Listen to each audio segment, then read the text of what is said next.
requires you to be selfless.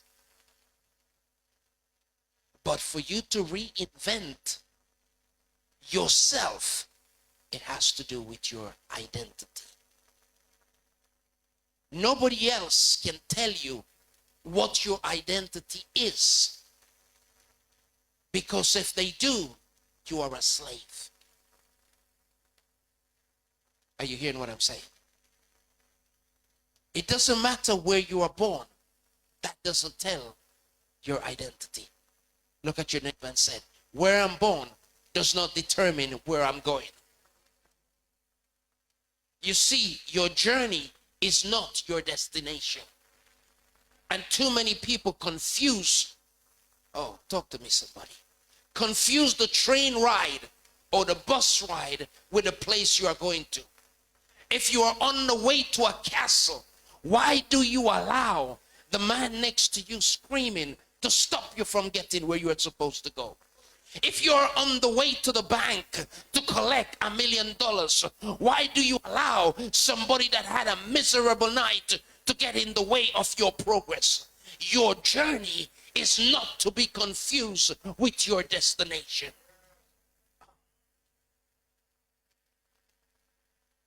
But sadly, most times it becomes the final stop. So here we have the father of the faith, or faiths, because the seed of Islam comes from him. The seed of Judaism comes from him. The seed of Christianity comes from him. My question to you, if the father of faith had to be removed from his comfort zone, why do you expect to achieve your destiny sitting in the same place?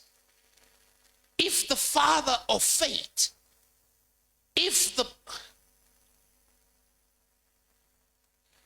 in order for you to have glory, you need to have a story.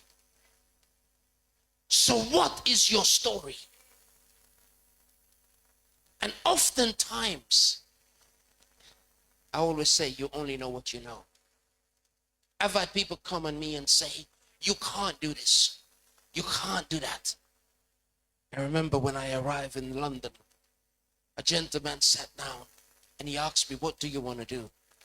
And I listed 5 things. And he says, you can't do that. I said, why? He said, that is too much. It's too much for one man.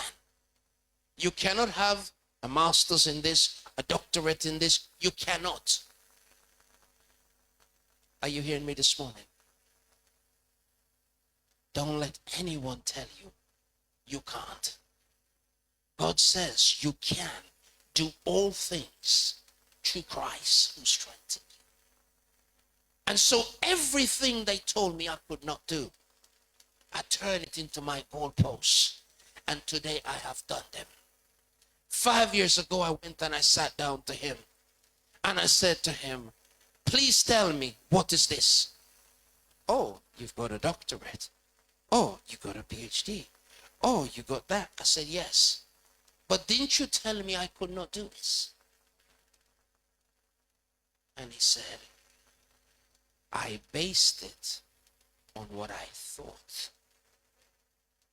Are you hearing me? There are people that are going to be limited by what they have seen in life, and therefore expect for you only to get as far as what they have seen. Don't tell me that there is not a meal called Chinese just because you have never had Chinese. Don't tell me that there is the food called Mexican food just because you haven't had Mexican food. Don't tell me that something don't exist just because it did not exist for you.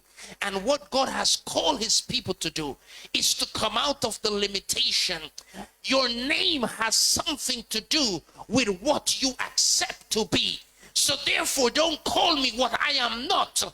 I refuse as of today to be called something other than what I'm going to become. You see, Moses had to experience the desert to understand who self was in order for him to wake up. And therefore, he had to reinvent himself. He lived a life thinking he was in charge and had to learn he wasn't in charge of anything until he learned who is in charge of him. Then he could be in charge of God's people. You got to reinvent yourself. If they tell you that you cannot study, reinvent yourself. Shake somebody and tell them, reinvent yourself. Reinvent yourself. Hallelujah. And the first step into reinvention is called growth. Growth. Every living organism has to grow.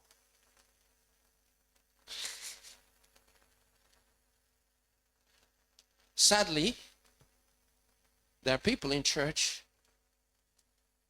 not here, not in Jamaica, that don't exist here, somewhere else, that refuse to grow.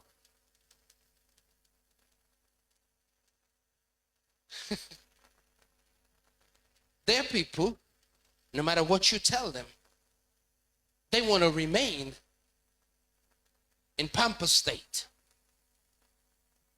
School of the bottle. Babyland. Physically oversized.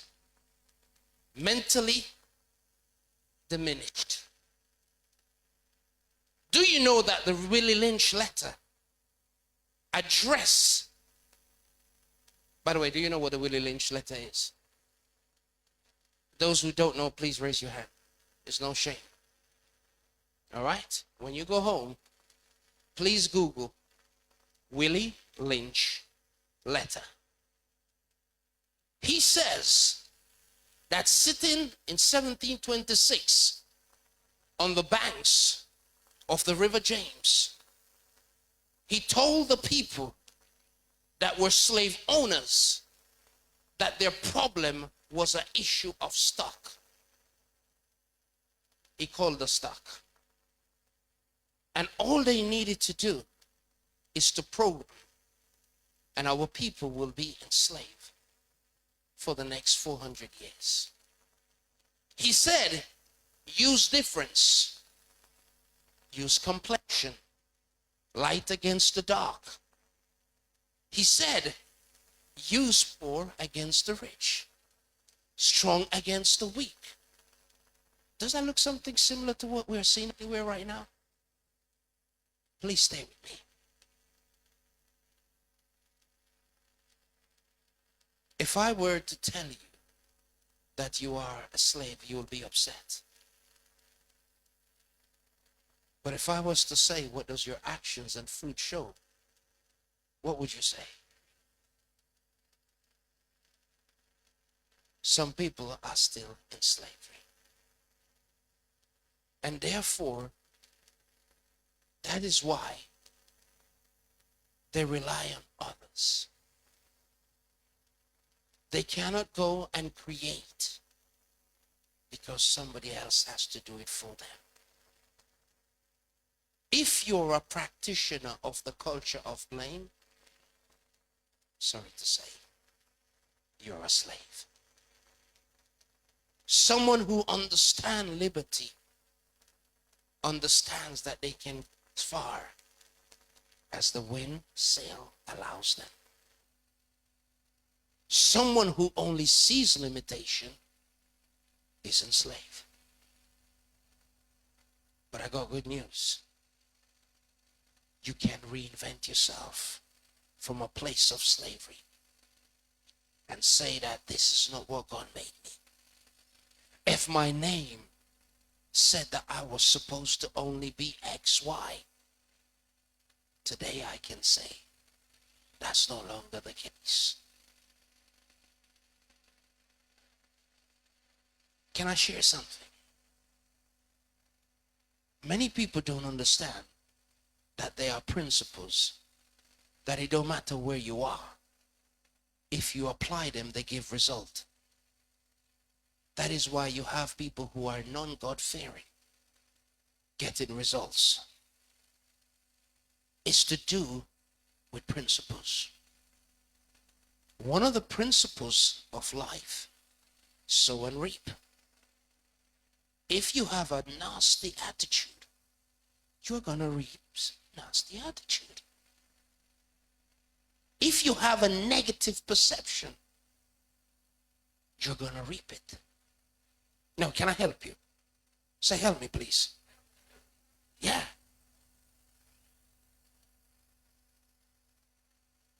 God uses basic things to teach us. Now, when you put a block, it needs to have something beneath for it to hold it. Are you with me? If you're going to put a table, can you put it in the air? It has to be on something. Law of gravity. Okay? Everyone with me so far? Okay. The people who have been the foundation of your life are never going to change. So when you try to attack your foundation, you are stopping your own table. Because what are you going to place it on?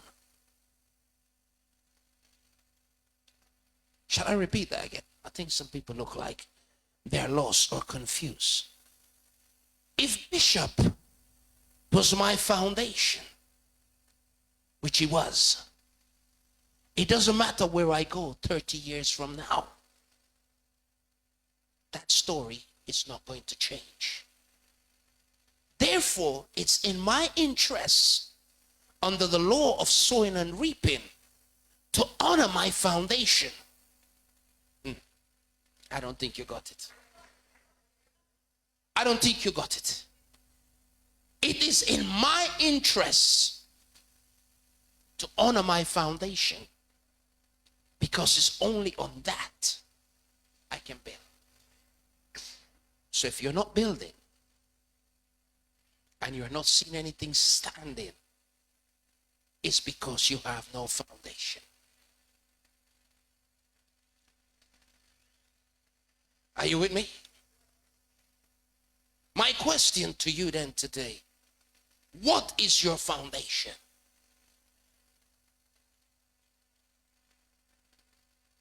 Would you like anything more? Shall I continue? No, tell me, should I stop? You're bored already. No, I need to hear everybody. Should I continue? Continue. Are we getting somewhere? Okay. Lesson number 2 in reinventing yourself. You do not, this is funny, you do not elect where you come from. Am I wrong? Who in here, yes please, decided the family that they were going to be born in? Show me your hand. Did you select who your mother was going to be? Did you select, thank you, who your father was going to be? Did you select whether he was black, yellow, brown, or blue? Anybody? Did you select whether he had straight hair, curly hair, coolie hair, whatever hair you want to call it? Did you select it? So why do you want to come inside of the kingdom and tell God what your parentage in the spiritual realm should be?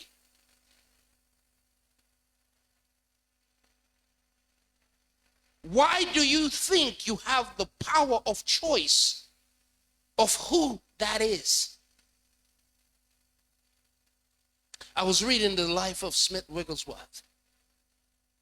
He had no education. He was working in a coal factory.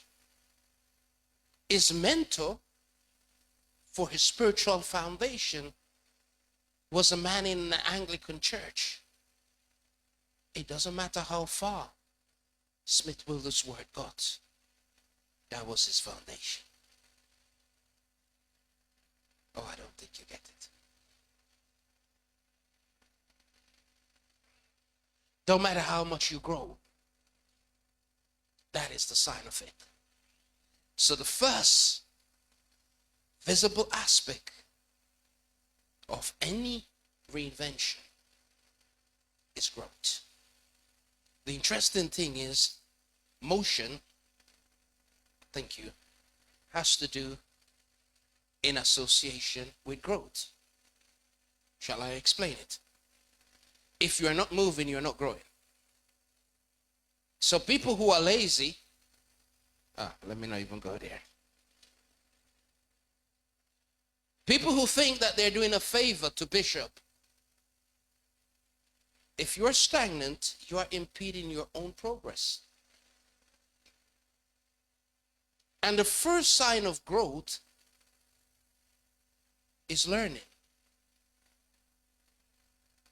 So if every living thing needs to grow, because otherwise it starts to die, and learning is the first aspect of that growth, what happens when you're not learning?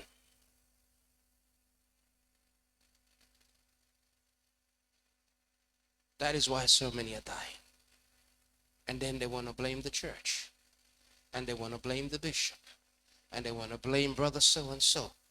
No! You are stagnant by self-choice. You refuse to move. The first thing God said to Abraham, get out of what you think you know. Get out of yourself. Our black people have one great problem. Is the biggest generational curse. It's called ego.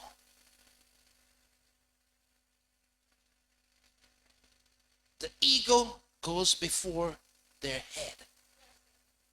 They walk in, and I'm trying to be kind and nice. They don't have where to drop dead, but ego. Cannot teach them, ego.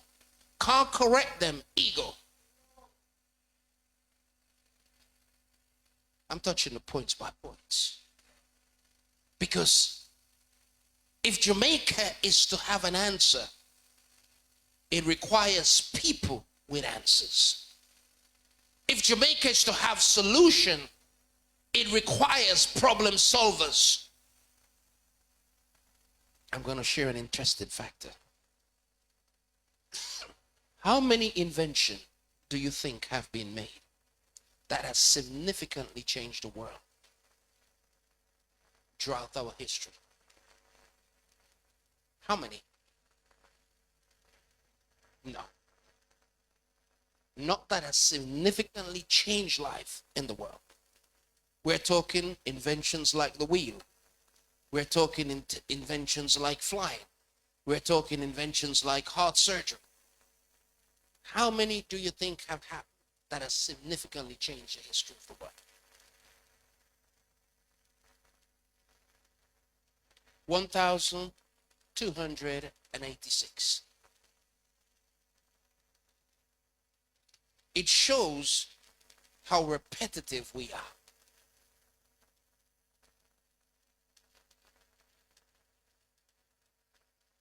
Can hear a pin drop in the room.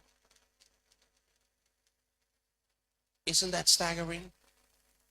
Now that put the challenge on me. Because what's that challenge? What is going to be my legacy? What am I going to leave behind? Hello? What mark have you started to make that is going to leave a legacy for tomorrow's generation to find? Doesn't matter where you come from. Doesn't matter what you have today. I'm not asking you that. I'm asking, what's your preparation to make a significant contribution that is going to change the life of someone else?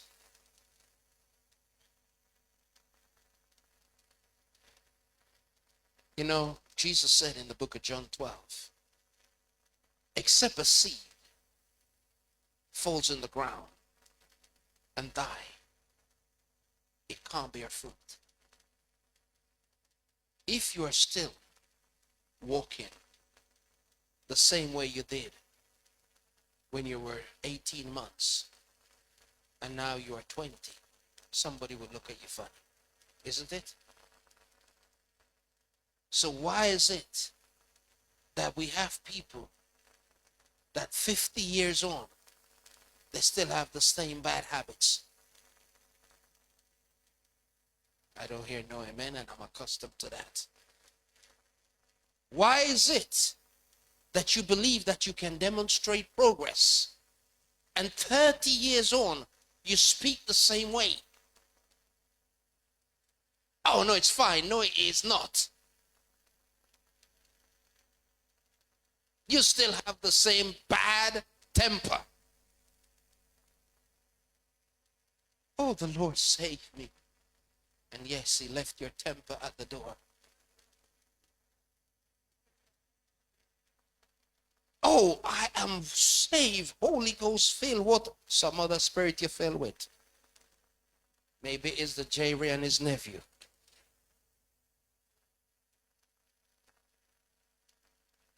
Shake somebody, say you got to reinvent yourself.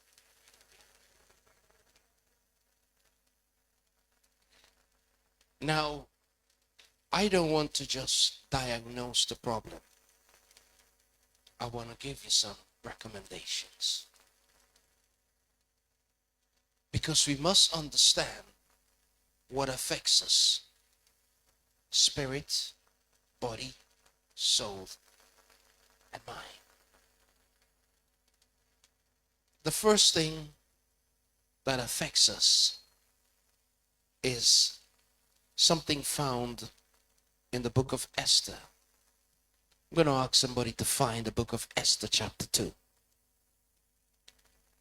When we discover what is affecting that, we can look at it differently. We can go about it differently. Until then, we are operating in ignorance. Until then, we are moving in our own take. Anybody out the book of Esther chapter 2? When you get there, please let me know. You got there, sir? Can you please read it for me? From verse 1.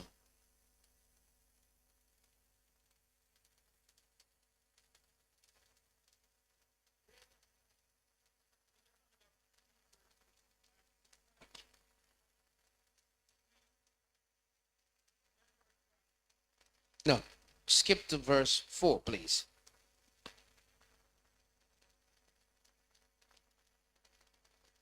Please, yes.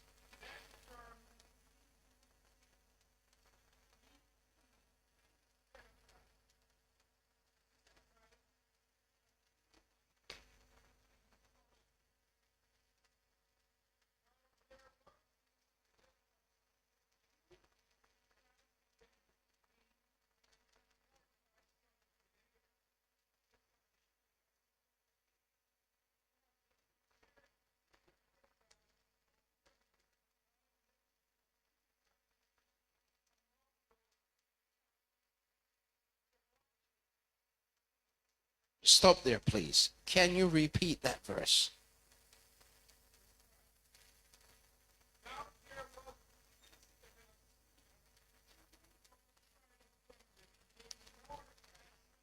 Sorry, please. Benjamin, the son of who?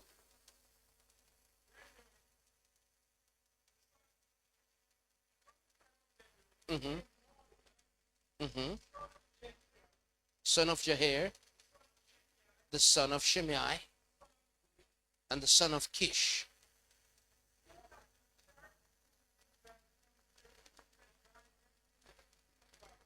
Thank you. Do you want to know what's the importance of that verse? Everybody says the verse about Esther for such a time as this, and you know it. But do you know the build up to it? The reason why that verse is mentioned is because it's speaking of Kish at the time of Saul, when God had given him the order to kill the Amalekites.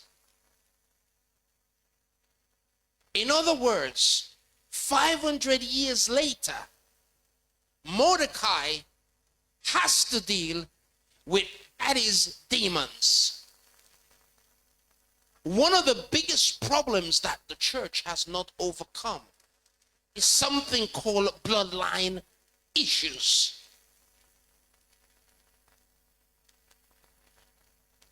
And a bloodline issue, please understand this. When you die, your body dies, but your spirit never dies. So therefore, the things that are still alive, if they did not get dealt with, whatever doesn't change is not transformed. And whatever is not transformed is transferred. Did you hear what I just said? Whatever you don't change is not transformed. And whatever is not transformed is transferred. So if in your DNA you have a murderous spirit, you are going to transfer that. If you have a dishonest spirit, oh my God. You see, Abraham had a spirit of lie. When he got in front of the king in Egypt, he lied about his wife. Later on, his son end up and have to do the same thing. Then his grandson, Jacob, end up also with the same lying spirit. Are you following me? And it's only when it gets, the Bible said it visit the third and the what? The fourth generation. So when it get to Joseph, Joseph decided this nonsense stops. It ends with me.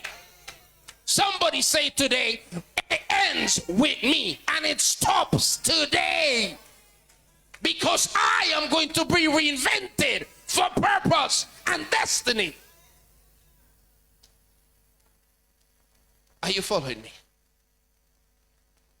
You see, your bloodline carries certain things that impedes you.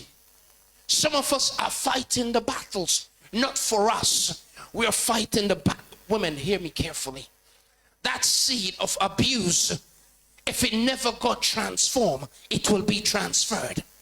That spirit of rape, if it never get dealt with, it's going to be transferred. So you have to fight a demon that has been carried on through a bloodline for generation of generation. Some of you men, you are fighting incest because they taught you to be a donkey to produce animals like herd. They raised us in slavery. Some of you need to break that nature and break that spirit so that the next generation does not suffer to be powerless and irresponsible men. Do you understand me? Are you with me? So what is affecting your bloodline? What is affecting your bloodline? Inability to study, inability to gain finance, inability to get a house, inability to own anything. What is affecting your bloodline? Shake the person next to you. Ask them, what is affecting your bloodline? You need to reinvent yourself. You need to reinvent yourself from whatever is limiting you. You need to become somebody else. I don't care if you need to change your name. I don't care if you need to change. Oh my God, I don't want to even get there. Okay. Under the caste system, hear me now. Have you heard the surname Singh from the Indian families? Do you know what that means? The Singhs were jewelers. Okay? Have you heard the surname Shukla? The surname Shukla represents priests. Okay? That's in Hindu. You go to the UK and Europe, and the surname Smith come from the name blacksmith, which means the father or grandfather of that person used to work on making metal swords. He was a blacksmith. Are you following me? Now, the name that you have accepted and you carry has determined part of your destiny. You and I are going to have to move from that limitation of what my name says I can be, of what's in that bloodline.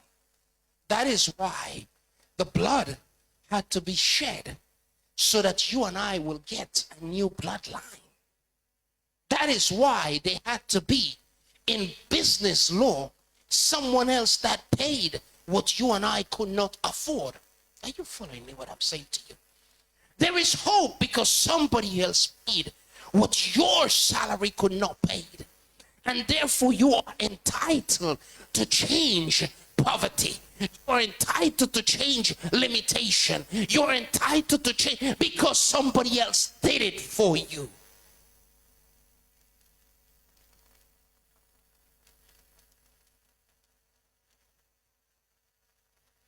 And that is why sometimes, with all the preaching that goes on, with all the explanation that goes on, people are still the same way.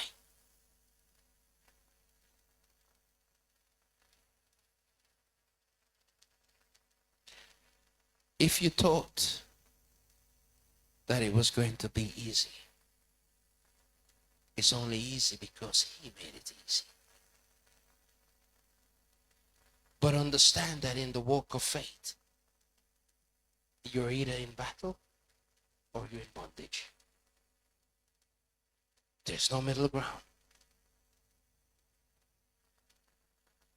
Did you hear what I said? You are either in what? Or bondage. Which one are you in? And the problem is, when people are in bondage, they start to persecute those that are in battle. And the first line, which is the most dangerous ground for Christians, is boredom. Like David, they get seduced from a roof because they ain't got nothing else to do.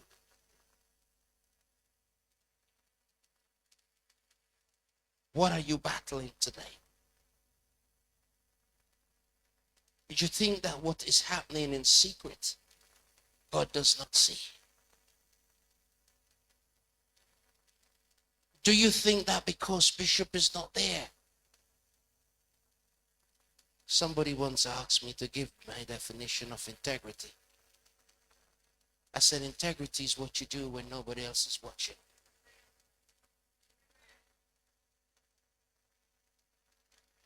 And I added, I said, integrity is what I can look back 50 years from now and feel unashamed. Is there anything that you can look back at that is not right? This is for self-answering. Have you been committed for real? Who have you committed to?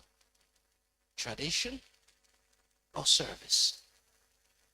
When you do something to the house of God, do you think it's unto people?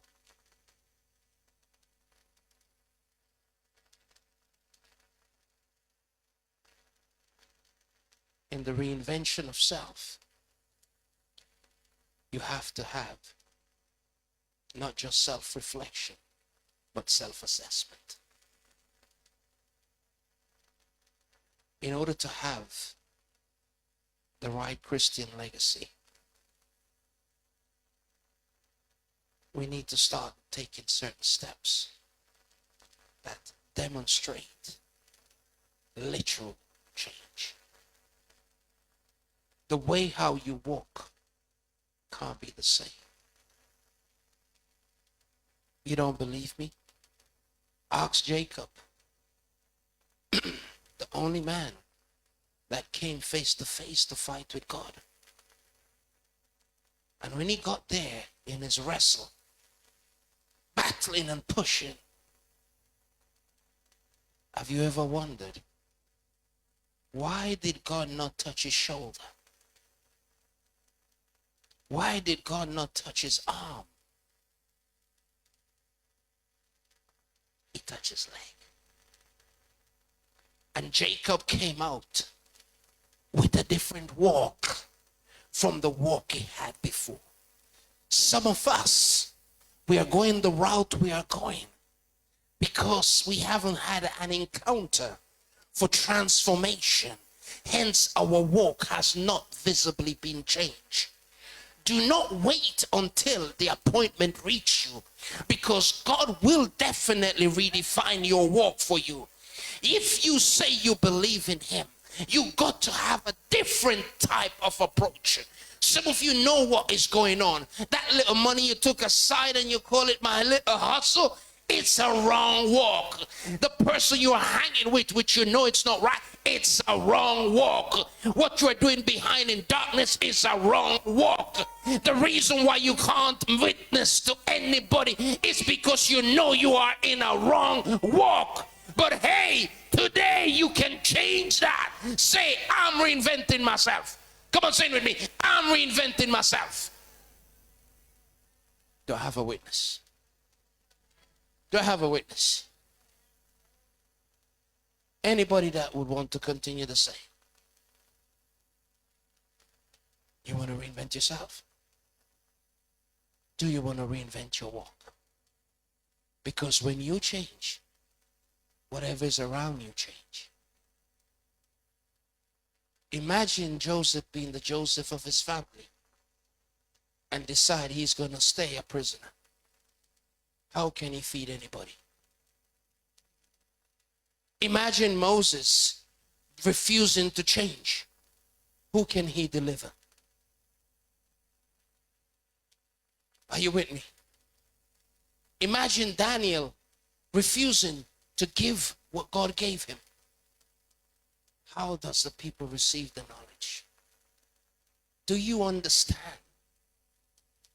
Look at yourself.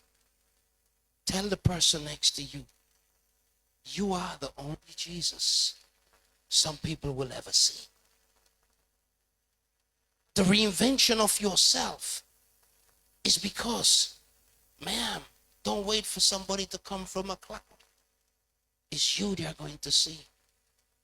The helping hand is you they are going to see.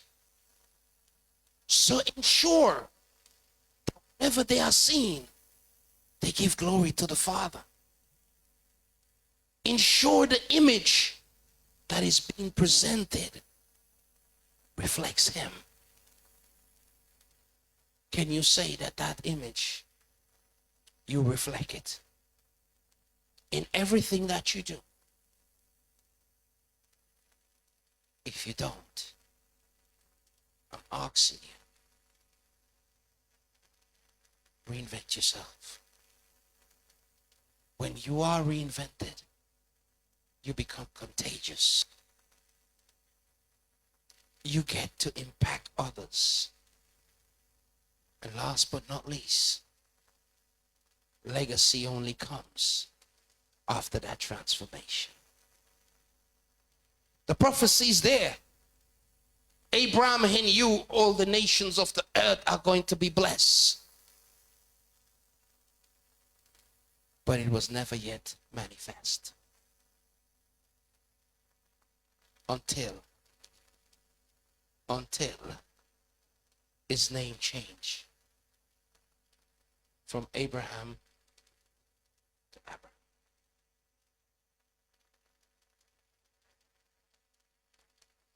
Do I have any brave person today that says, with God?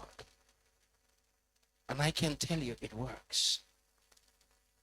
You don't obey, you end up in problems. You try to please people and not God, you end up in problems. It says Abraham took his nephew Lot, who later on he had to rescue from Sodom and Gomorrah. Sometimes we need to leave Lot where Lot is You are carrying people God never told you to. And you are doing things you are not meant to. I said to somebody the other day, I'm not under the illusion that everybody is going to get saved. Even Jesus had to say, Father, those you gave me I've kept, except the son of perdition who was destined. But one can only hope. It still didn't stop Jesus from being a testimony to him and show him the right way. Are we a testimony to those around us? What do they see when they see us? Can you reinvent yourself? Yes, you can. Become what you think should be there. There are no factories happening in Jamaica. Become that factory. I hear people complaining. And I said to the black African leaders, I say, you know what's my worry with all we knock the West? Show me the assembly plant tomorrow that can make a plane from scratch. Show me it. Which one of our Caribbean countries can manufacture a car from zero? Show me it. Which one of our countries can manufacture a battery, a camera from zero? The word said his ways are not our ways, and his thoughts is not our thoughts. But guess what? He never said it's not available. So today I would like to pray. Because the reinvention of self that I'm talking about, I had to remove myself from my limitations. I had to overcome racism, nationalism, segregation in a country and in a place where there are not many that look like us. Today, I've been blessed to be a professor at the law faculty in Bucharest.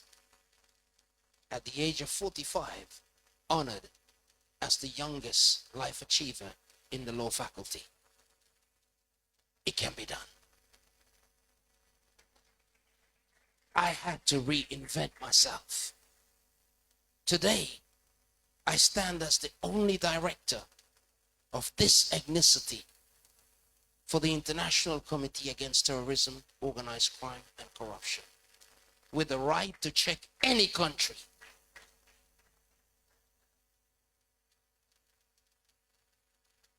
Today, I'm the founder of the first indigenous court from Alaska to Argentina. It wasn't an indigenous American. It was a Jamaican that created their courts. And the first indigenous court exists because I was there to believe God. 3 months ago, we partnered with the African Union to create the first indigenous tribunal for the people's right. I am not speaking of a theory. It can be done. That is my path. But what is yours? I was walking on these same streets. What is the difference? Reinvention of self. So, do I have anyone that says it doesn't matter what it looks like? The curse of sickness, I reinvent for the next generation. It has to die. The passed down diabetes with me today has to die. The lack of accomplishment, I'm doing this for my generation. Do I have anybody that says that with me? I'm doing this for my seed to come. David's name became great because he dared to do something different. He reinvented himself from being a shepherd and became a king. If that is you, then I invite you to stand on your feet. If you say, I'm going to be that difference. I'm not going to look at anybody outside to do it.